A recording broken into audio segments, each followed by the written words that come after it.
Assalamualaikum warahmatullahi wabarakatuh. Jumpa lagi dengan saya Mahin yang semahin yes dalam acara Iso Raiso Ngaji Senajan Ngaji Raiso Iso.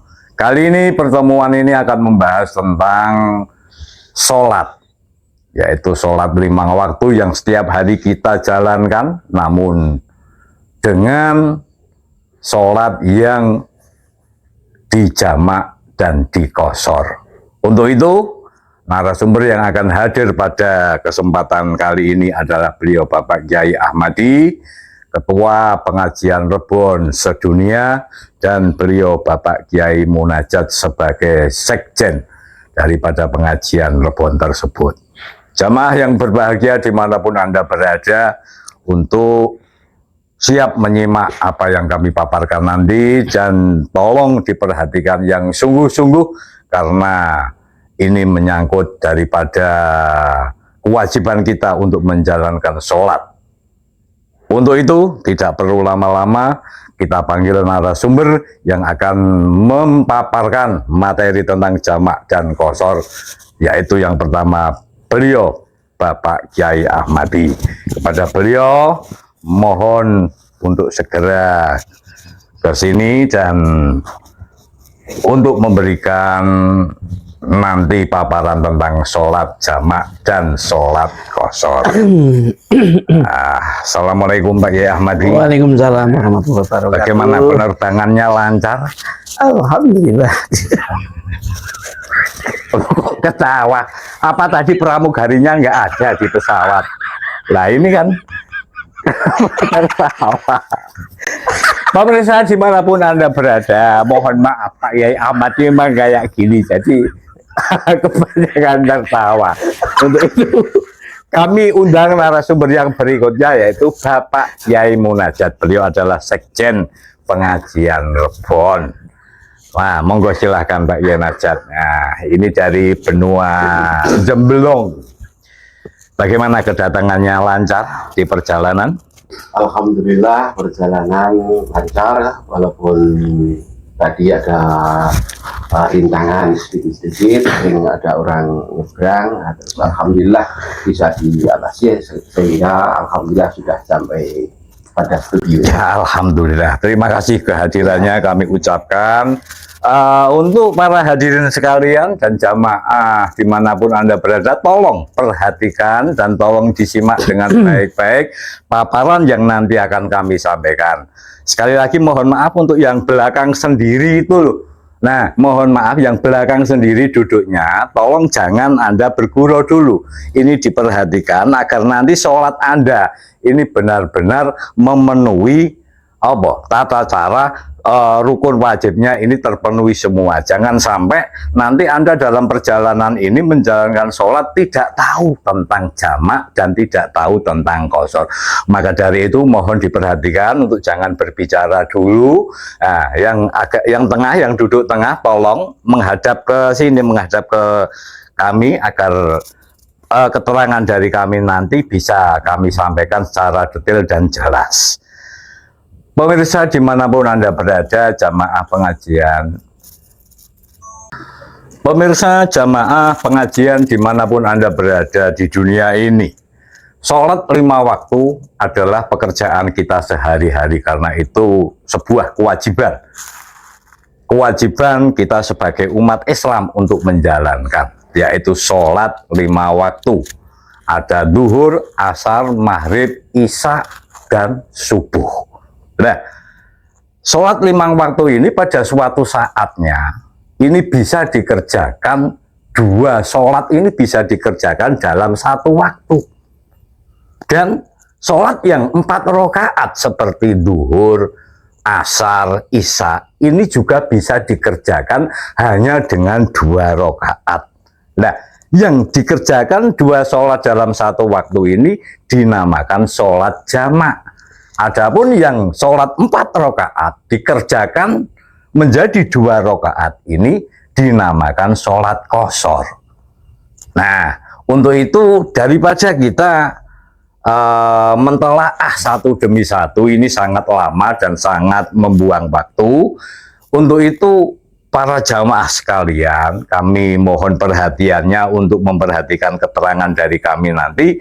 Kami akan menerangkan ini sholat jamak yang sudah digabung dengan sholat qashar.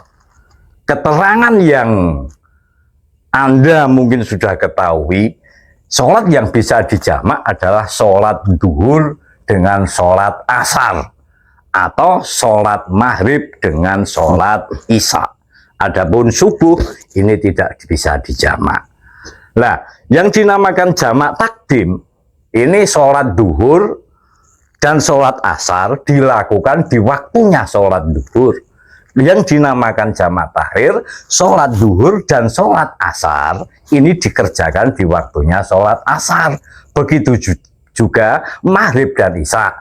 Ini maghrib isya dikerjakan di waktunya maghrib. Ini namanya jamak takdim. Maghrib dan isya dikerjakan di waktunya isya. Ini namanya jamak takhir. Adapun subuh ini tidak bisa dijamak ataupun diqashar. Nah, keterangan yang ingin kami sampaikan adalah sholat jamak dicampur atau digabung dengan sholat qashar, di mana nanti sholat yang 4 rakaat seperti duhur, asar, dan isya ini hanya dikerjakan 2 rakaat saja. Adapun maghrib ini tidak bisa diqashar. Dalam artian maghrib tetap harus dijalankan 3 rakaat.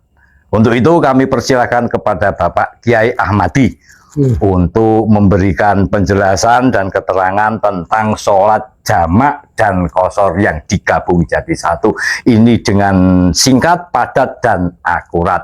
Monggo silahkan. Terima kasih pada hadirin semua di mana saja berada.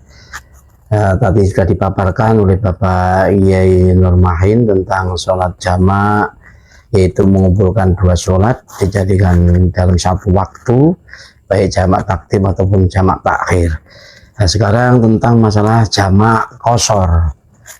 Qashar itu memang ada persyaratan sendiri ya. Jadi ketika kita menjalankan qashar saja itu harus mempunyai persyaratan 7 perkara. Ya, 7 syarat itu. 7 syarat. Ya, ada 7 syarat. Yang pertama itu adalah masafah. Ya, masafahnya jarak perjalanan. Ya, jarak perjalanan itu harus minimal 81 kilo atau 81 kilo, atau ada yang mengatakan 90 kilo. Tadi banyak ulama. Itu meter ya, 9 kilo. Kilo, iya 9 kilometer. Bukan kilogram. Gitu. Bukan. Kilometer. Ya, jelas kilometer ya. 81 kilo dibulatkan, yaitu yang mayoritas ulama yang seperti itu, yang 81 kilo. Kalau sudah jaraknya itu sudah mencapai 81 kilo, nanti boleh diqashar atau bisa dijamak. Kalau jamak itu bisa dalam waktu mator juga, waktu hujan bisa waktu hujan. Ya. Tapi kalau perjalanan ya sama jaraknya sama dengan sholat qashar. Nah, yaitu sholat qashar itu adalah meringkas sholat yang rubaiyah, yang 4 rakaatan ya, seperti yang telah dipaparkan tadi. Nah, kalau dijamak dan diqashar itu nanti ada ya cuma digabungkan saja ya, bisa digabungkan saja. Tapi yang persyaratan qashar dulu. Persyaratan itu 7 itu pertama harus jaraknya itu 81 kilo. Minimal 81 kilo atau lebih ya. Itu. Yang keduanya, perjalanannya tidak maksiat, bepergiannya tidak maksiat. Sebenarnya untuk nyewek di Surabaya itu nggak boleh, Pak. Lihat nyewek, iya. Ini perginya itu harus pergi yang mubah, yang tidak maksiat. Ya tidak maksiat. Iya, kalau maksiat nggak boleh. Tapi kalau misalnya perginya, misal ya ini Pak Yai, ini perginya kita baik-baik, tapi sampai di sana kita berantem. Nah, ini tidak ada niat dari awal, dari kita berangkat nggak ada niat. Ya, itu masih boleh menjalankan qashar, boleh. Itu setelah berantem kita terus sholat qashar boleh. Nah, itu kan niatnya nggak ada. Nah, kita berangkat, misalnya kita pergi untuk silaturahim, ya. Tapi sampai di sana ternyata kita bertemu dengan orang dan kita berkelahi. Itu nggak apa-apa. Itu nggak apa-apa. Ya, itu namanya maksiat fi safar. Maksiat fi safar. Iya, jadi tidak merusak persyaratan. Tidak merusak. Iya, tidak. Tapi kalau sebaliknya, misal niatnya itu mau ngantemi orang, kita niatnya mau berantem, tapi sampai di sana nggak jadi. Ya tetap nggak boleh. Itu nggak boleh karena sudah niat. Niatnya sudah jelek. Nah, pemirsa tolong diperhatikan ya. Ini di niatnya. Jadi niatnya kita harus niat yang baik. Niat Silaturahim atau kita pergi Ziarah. ziarah Nah, atau seperti- kita pergi mau kalau bekerja gimana? nggak apa-apa. Nah, kita mau pergi bekerja lah. Ini pokoknya niat pergi itu sudah niat yang Baik, baik. niatnya baik. Kalau Perjalanan walaupun nanti di perjalanan akan terjadi akan apa-apa. terjadi kemaksiatan-kemaksiatan, Iya, iya. itu tidak merusak daripada tidak, iya. persyaratan Karena tadi. sudah niat awalnya niatnya baik, ya kan? Nanti di jalan nggak ada apa-apa itu urusan lain, itu berarti di jalan. Ternyata di jalan kok ada cewek yang cantik, namanya bapak. Bagaimana kalau ada cewek yang cantik Nah, ini bagaimana, di jalan Pak? kok pacaran. Pak yain aja, coba. Ini misal kita pergi ya, kita pergi, niat kita bagus mau ziarah. Nah, Cuman peserta ziarah ini cantik-cantik semua. Lah, ini bagaimana ini? Kalau misal awalnya itu kita berniat dalam perjalanan berhubung ziarah atau rekreasi itu kan biasanya ada perempuan, ada laki-laki. Nah, kalau di situ kita tuh niatnya nanti saya kalau di perjalanan mau nyewek. gini-gini. Nah, Nah, sudah niat sudah niat seperti itu saya kira nggak itu boleh. tidak diperbolehkan. Nah, Sebab ya. itu sudah ada niat Dari awal. Dari awal. sudah ada niat. Ya. Jelas, nggak Nah, boleh kalau gitu. Sekarang ini yang saya mau bertanya juga sama Bapak Kiai Ahmadi yang berhubungan dengan jamaah qasar. Nah, masa berlakunya untuk jamaah qasar itu berapa hari? Misalnya contohnya, saya mau pergi ke Surabaya. Nah, waktu saya itu di Surabaya beberapa hari. Nah, masanya di sana waktunya untuk qasar itu berapa hari di sana itu? Waktu berapa hari? 1 minggu misalnya, saya ke sana di sana itu 1 minggu. Nah, masa diperbolehkannya jamaah qasar itu berapa hari gitu, Mas? Itu tergantung niat. Kalau di sana tidak niat untuk iqomah mukim itu nggak apa-apa. Tapi kalau sudah niat mukim arba'ata ayamin 4 hari sihahin 4 hari penuh qasar yang mutuh itu sudah nggak boleh diperbolehkan kalau niat iqomah. Tapi kalau terus berjalan terus seperti ziarah kita di Lombok, Bali kan bisa 1 minggu. Nah, itu kan tidak niat iqomah mukim, itu nggak apa-apa, ya tetap boleh menjalankan. Misalnya saya di Surabaya selama 1 minggu atau Tapi tidak niat mukim. tapi tidak niat mukim masih bisa. Masih bisa. Tapi kalau sudah niat mukim ya nggak boleh. Di Surabaya di temannya 4 hari di situ niat mukim ya sudah nggak menjalankan, nggak boleh menjalankan. Ya, saya teruskan tadi Yang tadi terus. tadi Ini itu- syarat yang pertama. Ya, syarat yang pertama tadi kan jaraknya perjalanan sudah mencapai 81 minimal itu ya. Yang keduanya itu perginya tidak pergi maksiat. Yang penting itu maksiat. tidak untuk niat maksiat ya. Yang ketiga harus mengetahui cara diperbolehkannya ngosor sholat. Ini syarat qasar ya. Harus tahu diperbolehkannya sholat. Nah, loh. Diperbolehkan sholat qasar loh, diperbolehkan. Harus mengetahui diperbolehkannya sholat qasar. Jadi artinya mengerjakan sholat dengan cara di jamak ataupun di qasar ini harus mumpuni ilmunya. Iya, Nah, jelas. ini mohon perhatian semuanya. Dasar Mohon mumpuni. perhatian. Ini tolong diperhatikan. Kami bicara ini tolong diperhatikan. Karena kalau Anda sekalian ini ikut-ikutan jamak qasar tapi nggak tahu cara jamak qasornya, ini sia-sia. Sudah Sia-sia, tidak benar. ada zamannya. Karena Iya. ini persyaratan harus ngerti. Berarti harus ngaji. Ya harus, Nah, harus. untuk itu jamaah sekalian mohon diperhatikan, jangan asal-asalan. Ya. Nah, teruskan. Ya, Ayo. harus yang pertama harus mengetahui diperbolehnya qasar dan tidaknya qasar harus tahu itu Kak ya. Yang Ya. keempat niat qasar. Kalau niat qasar itu dibersamakan dengan ketika membaca takbiratul ihram dalam niatnya. Dalam niat. Beda dengan jamak. Kalau jamak itu tidak bersama dengan takbiratul ihram. Yang penting masih di dalam waktu sholat yang pertama kalau jamak takdim ya. Ya. Kalau jamak takhir otomatis niatnya kita di waktu yang pertama, sholat yang pertama ya beda ya. Tapi kalau qasar niatnya bersama dengan takbiratul ihram. Yang keempat ya. Yang kelima sholatnya harus sholat yang 4 rakaat. Kalau tidak 4 rakaat nggak boleh. Satu-satu subuh itu dikosor menjadi 1 rakaat nggak Oh, nggak boleh. boleh. Maghrib Maghrib jadi 1,5 nggak Nggak boleh. boleh. Tetap Ya. yang boleh hanya duhur, asar, Iya, dan yang rubaiyah itu Ya, ya, Isya. yang 4 rakaatan ya, itu yang boleh ya. Yang terusnya yang apa sih berapa itu? 4 ya? Empat. 4 ya. Yang kelimanya, nah itu apa itu harus dawamul udrinya. Nah, tadi masih dalam safar, masih dalam perjalanan tidak ada. Sholat itu dikerjakan selama kita belum pulang sampai rumah, masih di dalam perjalanan.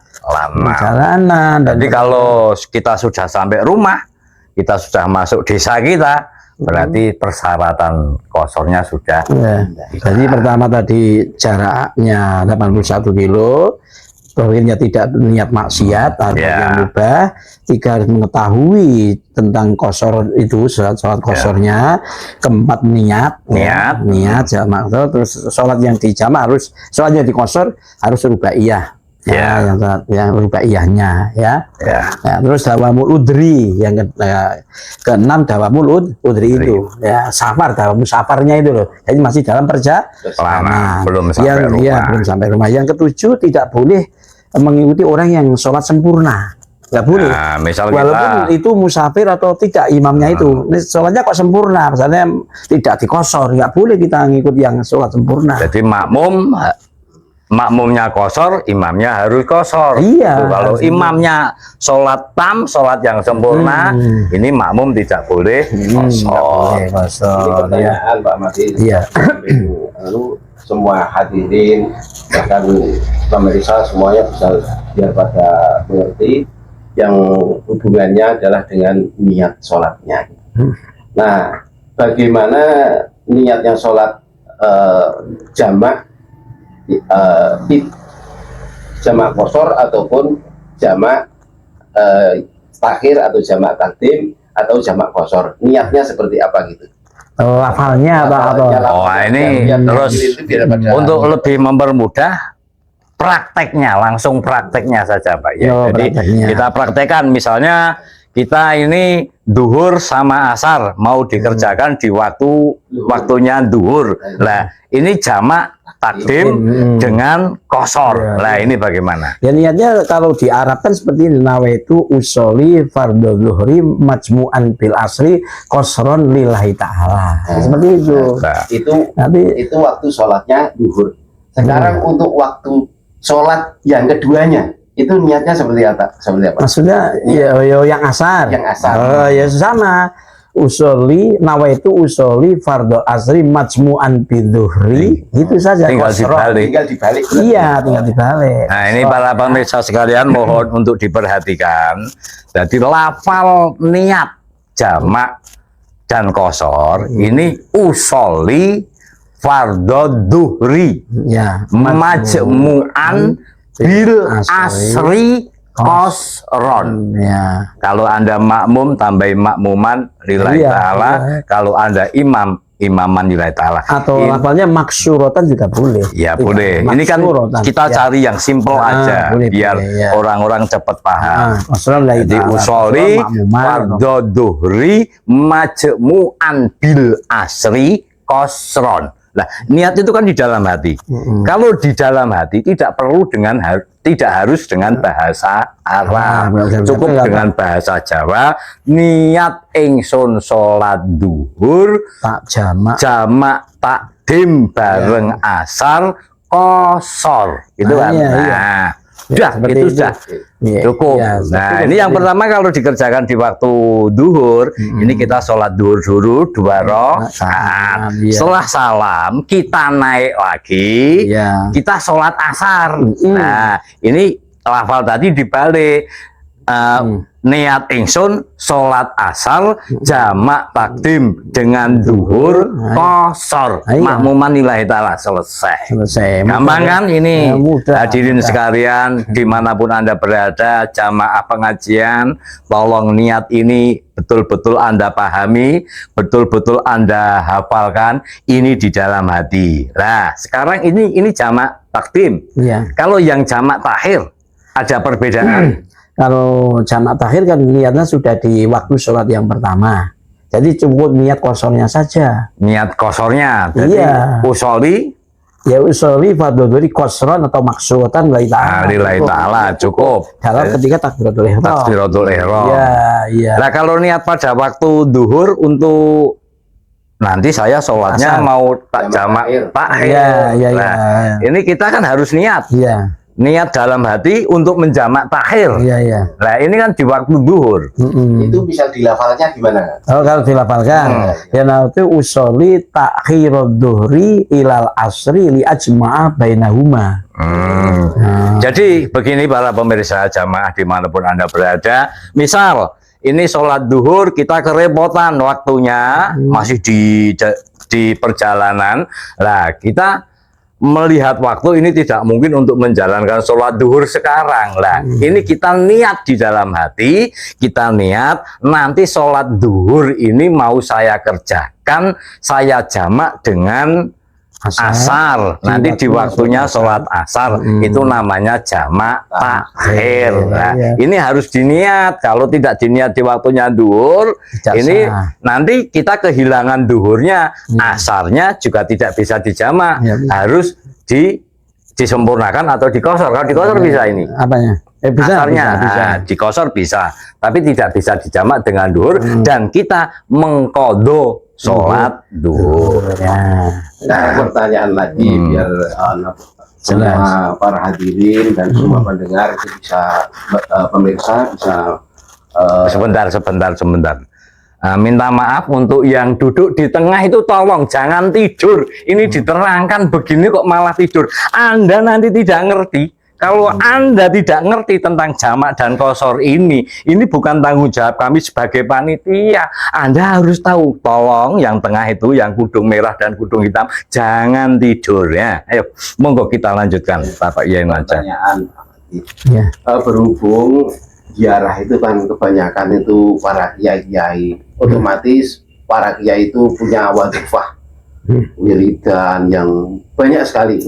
Nah, itu seyogianya itu apabila kita melaksanakan jamak kosor, baik itu kita pakai wiridan atau enggak itu seyogianya gitu. Nah ini kalau urusan wiridan bisa dikosor enggak? Nah ini kan wiridannya ini loh, wiridan kan kita kan setengah wajib kalau itu wiridan. kan semua itu kan wiridan yang beatan apa enggak? Ya wiridan setelah sholat itu. Oh itu kan sunnah. Seandainya kita nggak baca itu kan nggak apa-apa. Itu.